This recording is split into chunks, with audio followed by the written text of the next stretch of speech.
شمالی Waziristan security forces کے operation میں بھارتی سرپرستی میں کام کرنے والے 14 خارج ہلاک۔ پاک فوج کے شعبہ تعلقات عامہ ISPR کے مطابق بھارتی پراکسی فتنۃ الخارج سے تعلق رکھنے والے خارج کی موجودگی کی اطلاع پر انٹیلیجنس پر مبنی آپریشن کیا گیا۔ علاقے میں پائے جانے والے کسی بھی دوسرے بھارتی اسپانسر شدہ خارجی کو ختم کرنے کے لیے کلیئرنس آپریشن جاری ہے۔ ISPR کا کہنا تھا کہ پاکستان کی سیکیورٹی فورسز ملک سے بھارتی اسپانسرڈ دہشت گردی کی لعنت کو ختم کرنے کے لیے پرعزم ہے۔ وزیر اعظم شہباز شریف، صدر مملکت اور وزیر داخلہ نے شمالی وزیرستان کے علاقے دتا خیل میں سیکیورٹی آپریشن میں بھارتی حمایت یافتہ فتنۃ الخارج کے 14 دہشت گردوں کو جہنم رسید کرنے پر سیکیورٹی فورسز کو خراج تحسین پیش کیا۔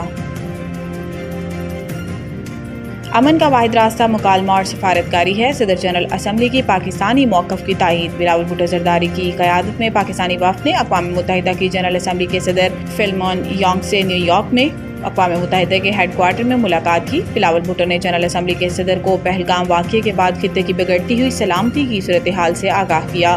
انہوں نے اس بات پر زور دیا ہے کہ جنوب ایشیا میں پائیدار امن اقوام متحدہ کے چارٹر اور سلامتی کونسل کی متعلقہ قراردادوں کے مطابق مسئلہ جموں کشمیر کی منصفانہ اور پرامن حل کے بغیر ممکن نہیں۔ سابق وزیر خارجہ نے مزید کہا کہ عالمی برادری کو چاہیے کہ سنتاس معاہدے کی بحالی اور پاکستان و بھارت کے درمیان جامع مکالمے کا آغاز کے لیے اپنا کردار ادا کرے۔ اقوام متحدہ کی جنرل اسمبلی کے صدر نے اقوام متحدہ کے ساتھ پاکستان کی مسلسل شمولیت کو سراہا۔ انہوں نے زور دیا ہے کہ امن کا واحد راستہ مکالمہ اور سفارتکاری ہے۔ انہوں نے اقوام متحدہ کے چارٹر اور بین الاقوامی قانون کی پاسداری کی ضرورت پر زور دیا ہے۔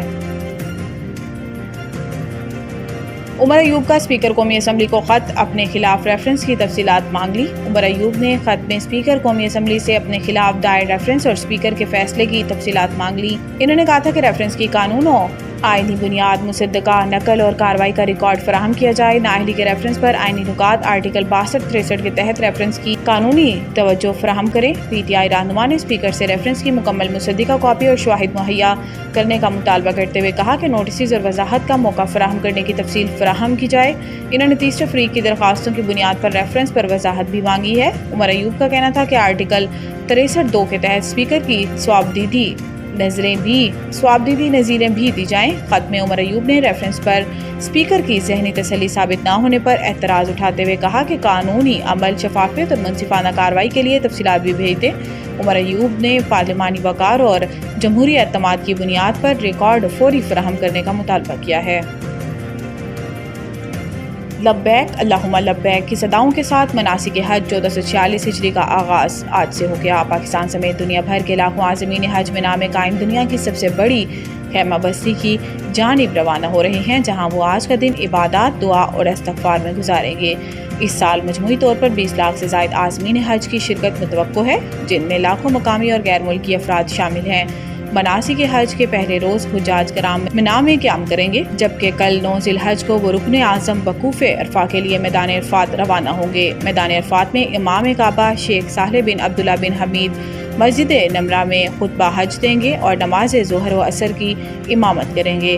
مقامات مقدسہ منا، مزدلفہ اور عرفات میں حجاج کرام کی صحت و سلامتی کو یقینی بنانے کے لیے فیلڈ ہاسپٹل، ڈسپنسری اور RC کلینکس قائم کیے گئے ہیں۔ سعودی وزارت صحت کی جانب سے 8 ایئر ایمبولینسز بھی فراہم کی گئی ہیں، جبکہ پاکستان حج مشن نے پاکستانی عازمین کے لیے مخصوص مکاتب میں طبی سہولیات مہیا کی ہیں۔